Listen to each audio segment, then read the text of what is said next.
আসসালামু আলাইকুম and welcome back to my channel. আজকে যে টপিকটা নিয়ে আলোচনা করতেছি সেটা হচ্ছে যে অনেকেই কোয়েশ্চেন করে ভাইয়া ভোকাবুলারি কতগুলো মুখস্থ করবো, 200, 300, 400? আরে ভাই, এটা কি জিআরই বা জিমেট পরীক্ষা? আপনার ভোকাবুলারি নিয়ে এত টেনশন করতেছেন কেন? আচ্ছা, না হলে তো আমি রিডিং পারি না ভাই, রিডিং এ তো আমি অর্থ বুঝি না। রিডিং এ অর্থ বুঝে কে? এটা হলো সেকেন্ড কোয়েশ্চেন। প্রথম কথা হচ্ছে এত কোয়েশ্চেন করতেছেন কেন? সেকেন্ড কোয়েশ্চেন, রিডিং এর অর্থ সম্পূর্ণ বুঝে কে অ্যান্সার করে? ভোকাবুলারি একদমই লাগবে না তা না, অবশ্যই ভোকাবুলারি লাগবে, অ্যাটলিস্ট কিছু বুঝতে গেলে তো ভোকাবুলারি লাগে। কিন্তু যারা অ্যাটলিস্ট এসএসসি এইচএসসি পর্যন্ত পাস করছেন, আপনারা আপনারা যে পরিমাণের বা আন্ডারগ্রেডও করছেন, যে পরিমাণের ভোকাবুলারি আপনারা জানেন, দ্যাটস এনাফ। বাট অবশ্যই ভোকাবুলারি শিখতে হবে। তো আমি আজকে আমার এক্সপিরিয়েন্স শেয়ার করব।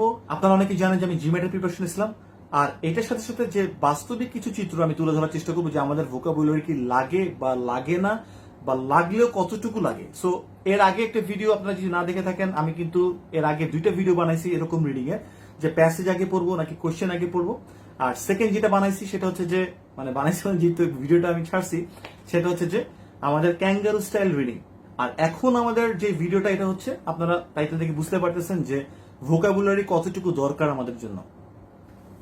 ওয়েল, আমি এত কিছু বলবো না আপনাদেরকে, জাস্ট একটা কমন সিনারিও আপনাদেরকে নিয়ে আসি। আপনারা জাস্ট একটা কাজ করবেন, ব্রিটিশ কাউন্সিল বা আইডিপির সামনে দাঁড়ায় থাকবেন। আমি আগে দাঁড়ায় থাকতাম, তো সামনে না বা ভিতরে যদি যান, যাই হোক, যে যারা যারা রেজাল্ট পিক করতে যায়, পিক করে নিয়ে আসার পর আপনি জিজ্ঞাসা করেন রিডিং এ কত পাইছে। আই ক্যান বেট ইউ, যদি এমনও কেউ মানে আপনি পান যে সে 8 পাইছে অথবা 7.5 পাইছে রিডিং এ, আপনি তাদেরকে আস্ক করেন যে ভাইয়া আপনি একটু ট্রুলি বলেন তো যে আপনি যে রিডিং প্যাসেজটা সলভ করছেন 7.5 পাইছেন বা 8 পাইছেন, অথবা আপনি 35টা কারেক্ট করছেন আউট অফ 40 বা অ্যাবভ, তো আপনি কি এই 3টে প্যাসেজের সবগুলো ওয়ার্ড মিনিং জানতেন? মানে যা যা প্রশ্ন সবগুলো কি আপনার মোটামুটি ছিল? অথবা আপনি কি 90% জানতেন? অথবা ইভেন আপনি কি 80% জানতেন? আমি আরো কমাই, আপনি কি 70% জানতেন? At least 60 to 70 in between. এর বেশি আপনার ভোকাবুলারি জানা লাগবে না, এবং কেউ জানেও না। কারণ রিডিং এ যে প্যাসেজগুলো আসতেছে, আপনাদেরকে বুঝতে হবে রিডিং এ যে প্যাসেজগুলো আসতেছে, সেই প্যাসেজগুলো কিন্তু আগে একটা medical term, scientific term, botany বা মানে অনেক ধরনের, মানে এগুলোতে টার্মিনোলজি থাকে যেগুলো আমরা জানি না। ওগুলো হয়তো বা সেই মেডিকেল মানে পার্টিকুলার স্টুডেন্ট অথবা মিউজিক বা কোনো সাইন্টিফিক কিছু, সেটা তারা ওই যদি জনারের স্টুডেন্ট না হয়ে থাকে, মানে জনার বলতেছি ওই ডিপার্টমেন্টের স্টুডেন্ট না হয়ে থাকে, তাহলে তারা জানবে না। And it's not quite natural, because আমরা যখন পরীক্ষা দিই আমরা অনেকেই জানবো না, কিন্তু কিভাবে তাহলে আমরা 8 পাচ্ছি, বা কিভাবে 7.5 পাচ্ছি, অথবা কিভাবে আমরা 35 এর উপরে পাচ্ছি বা 32 এর উপরে পাচ্ছি? এটার কারণ হচ্ছে এসেন্স। আমাদের একটা সেন্টেন্সে 60 থেকে 70% বুঝলে আমরা এসেন্সটা যদি নিতে পারি যে বেসিকলি কি বলছে, that's more than enough. So আমি যেটা করি, আমাদের যে আইএলটিএস এর ক্লাসটা হয় সেখানে আমি একটা চ্যালেঞ্জ নিই। এটা আপনারা জানেন কিনা অনেকে জানি না, কিন্তু আমি চ্যালেঞ্জটা নিই হচ্ছে, আমি কিন্তু ভোকাবুলারি যে কঠিন যেগুলো সেগুলা মানে আমি বুঝাই না। আপনারা দেখবেন যে অনেকেই কিন্তু ভোকাবুলারি বুঝায় তারপরে বলে, তাহলে এখানে উত্তর কি হবে বলতো? সবাই পারে, কারণ ভোকাবুলারি মানে তো সব বুঝছে, সব তো বুঝাই ফেলছে, তো এইটা অ্যান্সার এটা হবে। বাট আমি এই চ্যালেঞ্জটা নেই। আমি যখন পড়ি, এই ভোকাবুলারিটা আছে আমি নিজেও জানি না, আমি নিজেও জানতেও চাই না, কারণ আমি জানি যদি বায়াস হয়ে যাই। ফর এক্সাম্পল, কিছু কিছু ওয়ার্ড আমি জানি, কারণ আমি আবার বলছি জিমেটের প্রিপারেশন যেটা আমি নিছি, সো আমার ভোকাবুলারি ব্যাংক ভালো ছিল আলহামদুলিল্লাহ। আমি আপনাদেরকে বলবো ভোকাবুলারির জন্য কি করতে হবে, 2টা প্রসেস আমি এই ভিডিও শেষে বলে দেবো। ওকে, সো আমি যখন ক্লাস করে তখন কিন্তু আমি ভোকাবুলারি গুলো সবাইকে বুঝাই না, তারপর না বুঝে আমি চেষ্টা করি সেই 60 and 70% মধ্যে যে কি বলতে চাচ্ছে এসেন্সটা মাথায় ঢুকানো বা তাদের কাছ থেকে নেয়া। তখন তারা নিজেরাই পারে, এবং এইটাতে তাদের কনফিডেন্স লেভেলটা অনেক বাড়ে। আমি আপনাদেরকেও বলবো, যারা আপনারা প্রিপারেশন নিচ্ছেন, সিঙ্গেল প্রিপারেশন অথবা যেখানে প্রিপারেশন নিচ্ছেন আইএলটিএস এর জন্য, অথবা যে কোনো ধরনের পরীক্ষা যেগুলোতে আপনার এরকম রিডিং প্যাসেজ খুব কুইক পড়ে সলভ করতে হয় বা টাইমের সাথে এরকম ফাইট করতে হয়, তাহলে হোয়াট ইউ গোনা ডু, এই জিনিসগুলোর এসেন্স নেন। রিডিং যেটা হবে ক্যাঙ্গারু স্টাইলে রিড করেন, রিড করে আপনি পুরো ব্যাপারটা বুঝেন। আর যখন আপনাদেরকে মানে ইয়েটা খুঁজতে হবে, অ্যান্সারটা খুঁজতে হবে, মানে স্ক্যানিং করতে হবে, তখন বুঝতে হবে ঠিক আছে, বাট স্টিল একদম ভোকাবুলারির জন্য আপনি আটকায় যাবেন, যে ভোকাবুলারির মানেটাই পারেন না, এটার জন্য আটকায় যাবেন ম্যাক্সিমাম 2টা বা 3টা, এর বেশি না। 37 কোয়েশ্চেন্স আর লেফট।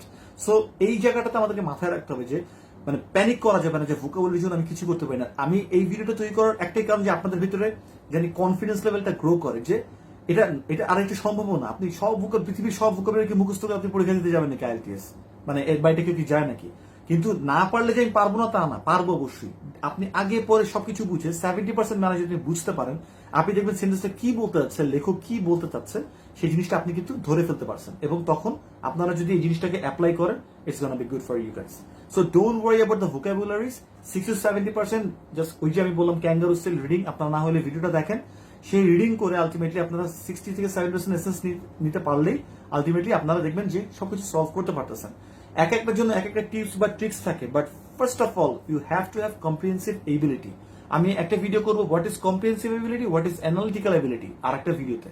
তো ওইখানে আমি এক্সপ্লেইন করবো যে রিডিং এর এই দুইটা কেন কাজে লাগে। এখন আমি বলেছি আমরা কিভাবে ভোকাবুলারি ডেভেলপ করতে পারি। আমি যেটা করতাম সেটা হচ্ছে আপনারা যখন রিডিং ম্যাটেরিয়াল পড়তেছেন, ফর এক্সাম্পল গল্পের বই বা যেটাই পড়তেছেন না কেন, যে ম্যাটেরিয়াল পড়েন সেখানে যখন আপনি মানেটা পারতেছেন না, সেইটা নিচে একটা আন্ডারলাইন করেন এবং মিনিংটা খুঁজেন। যদি আপনি ওইখানে না লিখতে পারেন, আপনি যদি আলাদা নোট খাতা করেন, তাহলে পুরো সেন্টেন্সটা লিখবেন, নট দ্যাট সিঙ্গেল ওয়ার্ড, পুরো সেন্টেন্সটা পুরো লিখলে এই ওয়ার্ডের মিনিংটা আপনি যখন পারতেছেন, তখন আপনার গেঁথে যাচ্ছে যে কোন ওয়ার্ডটা আসলে কোন ধরনের সেন্টেন্সে যায়। আমরা অনেক সময় কিন্তু আলাদা করে ওয়ার্ড মিনিং শিখি, যার জন্য আমরা বুঝতে পারি না বেসিকলি যে এখানে এটা কোথায় যাবে। So this is the best way যে আপনি পুরো সেন্টেন্সটা লিখে ফেলেন এবং বারবার ওই সেন্টেন্সটা দেখতেছেন। আপনি যখন চেক করতেছেন একটু কষ্ট করতে হবে, একটু নোট ডাউন করতে হবে এবং ওইটার সাথে সাথে রাখতে হবে, বারবার এটা দেখতে হবে। আপনি যখন বাসে যাচ্ছেন তখন দেখেন, আপনি যখন এদিক ওদিকে যাচ্ছেন, ট্রাফিকে আছেন, যখন আপনার কোনো স্পেয়ার টাইম আছে আপনি এটা দেখেন। আর আপনার যদি রুটিনটা সাজাতে চান, তাহলে আমার একটা ভিডিও আছে যে what was my routine, and that's a really good nice routine. So আপনারা ওই জিনিসটা আলটিমেটলি ফলো করতে পারেন। এটা হচ্ছে কি একটা। সেকেন্ড কথা হচ্ছে ভোকাবুলারির জন্য আপনারা কিছু বই কিনতে পারেন। আমার কাছে যদি রিকমেন্ডেশন চান, তাহলে আমি অবশ্যই বলবো যেটা আমি ফলো করছি। আমি সাইফুর স্যারের বই খুব ফলো করতাম ভোকাবুলারির জন্য, বিকজ এখানে পিকচার্স থাকতো এবং প্র্যাকটিক্যাল লাইফের সাথে ওইটাকে অ্যাডজাস্ট করে, মানে অ্যাডজাস্ট বলতে কি প্র্যাকটিক্যাল লাইফের সাথে ওইটাকে মার্চ করে ওই এক্সাম্পল গুলো দেওয়া থাকতো, সেন্টেন্স থাকতো, একটা ওয়ার্ডের সিনোনিম থাকতো এবং ওইগুলোরও সেন্টেন্স থাকতো। তো ওই সেন্টেন্সের মধ্যে যদি আপনি ওয়ার্ড পেয়ে যান, তাহলে কিন্তু ভোকাবুলারি আপনার সহজে মনে থাকবে।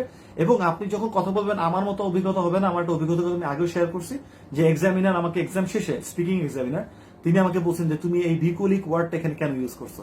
আমি বললাম যে এটার জন্য। বলে যে এটা তো খুব হার্ড ওয়ার্ড। তা আমি তো এরকম কখনো এই জায়গায় মানে ন্যাচারালি জিনিসটা জানি যায় লেখার সময় বা বলার সময়, কোনো এলিয়েন জানি না লাগে যে ধূপ করে একটা ওয়ার্ড থেকে নিয়ে আসছি। এরকম কিন্তু অনেক সময় আমি ভয় পাই যে আমার স্টুডেন্টরা হঠাৎ করে একটা এলিয়েন ওয়ার্ড ইউটিউব থেকে শিখে বলে। তো আমি তখন বলি এটা কিন্তু এটার সাথে যায় না। সো ন্যাচারালি যেতে যায়, ফ্লোতে যায় স্পিকিং এর সবকিছুতে। আমি যদি না বলি যে আমি এখানে যাচ্ছি, যাইতে যেতে এখানে খাইছি, এটা খাওয়ার পরে হঠাৎ করে পড়িয়ে গেলাম, তো এটা কিন্তু যায় না। হঠাৎ করে সাধু একটা ঢুকে গেল। এরকম ভাবে ন্যাচারাল ফ্লোতে আমাদেরকে ওয়ার্ড গুলাতে যেতে হবে। এটার জন্য সেন্টেন্সে অ্যালাইন্ড ওয়ার্ড যেগুলো, সেগুলোই আমরা পিক করবো আর ওই সেন্টেন্সটা বারবার পড়বো, যাতে করে আমরা বুঝতে পারি ওই ধরনের সেন্টেন্সে আমরা এই ওয়ার্ড গুলো যেন ইউজ করতে পারি। সো এই দুইটা ওয়ে আছে যেটা আপনারা ইউজ করে ভোকাবুলারি ব্যাংক আরো বাড়াতে পারেন।